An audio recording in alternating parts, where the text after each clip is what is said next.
जय श्री राम। भविष्य मार्गदर्शन में आप सबका स्वागत है। कल 26 जनवरी 2023 को गणतंत्र दिवस के साथ में वसंत पंचमी भी है। वसंत पंचमी के दिन माँ सरस्वती की पूजा की जाती है। आज हम वसंत पंचमी से जुड़ी माँ सरस्वती की कथा के बारे में जानेंगे। ऐसा माना जाता है कि वसंत पंचमी के दिन माँ सरस्वती का जन्म हुआ था। उपनिषदों की कथा के अनुसार सृष्टि के प्रारंभिक काल में जब भगवान शिव की आज्ञा से भगवान ब्रह्मा ने जीवों, खासतौर पर मनुष्य योनि की रचना की, लेकिन वह अपनी संरचना से खुद संतुष्ट नहीं थे। उन्हें लगता था कि कुछ कमी रह गई है, जिसके कारण चारों ओर मौन छाया रहता था। तब ब्रह्मा जी ने अपनी समस्या के समाधान के लिए अपने कमंडल से जल अपनी हथेली में लेकर संकल्प स्वरूप उस जल को छिड़ककर भगवान श्री विष्णु की स्तुति करना आरंभ किया।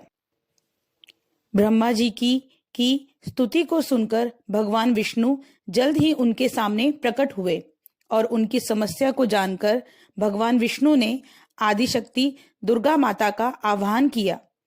विष्णु जी के द्वारा आवाहन होने पर भगवती दुर्गा वहां तुरंत ही प्रकट हो गई। तब ब्रह्मा और विष्णु जी ने उन्हें इस संकट से दूर करने का निवेदन किया। ब्रह्मा जी तथा विष्णु जी की बातों को सुनने के बाद उसी क्षण आदिशक्ति दुर्गा माता के शरीर से श्वेत रंग का एक भारी तेज उत्पन्न हुआ, जो एक दिव्य नारी के रूप में बदल गया। वह स्वरूप एक चतुर्भुजी सुंदर स्त्री का था, जिनके एक हाथ में वीणा और दूसरे हाथ में वर मुद्रा थी। अन्य दोनों हाथों में पुस्तक एवं माला थी। आदिशक्ति श्री दुर्गा के शरीर से उत्पन्न तेज से प्रकट होते ही उन देवी ने वीणा का मधुर नाद किया, जिससे संसार के समस्त जीव जंतुओं को वाणी प्राप्त हो गई। जलधारा में कोलाहल व्याप्त हो गया। पवन चलने से सरसराहट होने लगी। सभी देवताओं ने शब्द और रस का संचार कर देने वाली उन देवी को वाणी की अधिराष्ट्रीय देवी सरस्वती कहा। फिर आदिशक्ति भगवती दुर्गा ने ब्रह्मा जी से कहा कि मेरे तेज से उत्पन्न हुई यह देवी सरस्वती आपकी पत्नी बनेंगी। जैसे लक्ष्मी श्री विष्णु की शक्ति हैं, पार्वती महादेव शिव की शक्ति हैं, उसी प्रकार ये सरस्वती देवी ही आपकी शक्ति होंगी। ऐसा कहकर आदिशक्ति श्री दुर्गा सब देवताओं के देखते ही देखते वही अंतर्ध्यान हो गई। इसके बाद सभी देवता सृष्टि की संरचना में संलग्न हो गए। देवी सरस्वती को वागीश्वरी, भगवती, शारदा, वीणावादिनी और वाग्देवी सहित अनेक नामों से पूजा जाता है। यह विद्या और बुद्धि की प्रदाता हैं। संगीत की उत्पत्ति करने के कारण यह संगीत की देवी भी हैं। वसंत पंचमी के दिन को इनके जन्मदिन के रूप में मनाया जाता है, क्योंकि ये इस दिन प्रकट हुई थी। सरस्वती के रूप में हमें बुद्धि, प्रज्ञा और मनोवृत्तियां की संरक्षिका हैं। हमसे जो आचार और मेधा है, उसका आधार माँ सरस्वती ही हैं। इनकी समृद्धि और स्वरूप का वैभव अद्भुत है।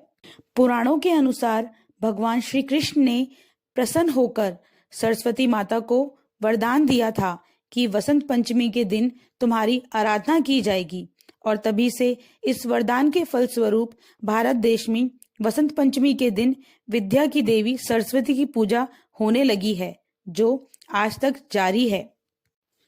वसंत ऋतु के आते ही प्रकृति का कण कण खिल उठता है। मानव तो क्या, पशु पक्षी तक उल्लास से भर जाते हैं। हर दिन नई उमंग से सूर्योदय होता है और ये नई चेतना प्रदान कर अगले दिन फिर आने का आश्वासन देकर चला जाता है। वसंत पंचमी के दिन क्या करना चाहिए? वसंत पंचमी का दिन बहुत शुभ माना जाता है, इसलिए इस दिन किसी भी समय कोई भी मांगलिक कार्य किया जा सकता है। वसंत पंचमी के दिन छात्रों को माँ सरस्वती की पूजा करनी चाहिए।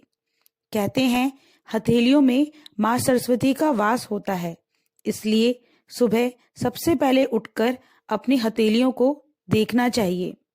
शिक्षा से संबंधित चीजों का दान देना चाहिए। पूजा के समय देवी सरस्वती की मूर्ति के सामने कलम रखें और उसका प्रयोग पूरे साल करना चाहिए। इससे जीवन में सफलता प्राप्त होती है। पूजा में सफेद और पीले रंग का उपयोग जरूर करें और अगर हो सके तो पीले रंग के कपड़े भी पहने। इस दिन परिवार में किसी से झगड़ा नहीं करना चाहिए। फसल और पेड़ पौधे नहीं काटनी चाहिए।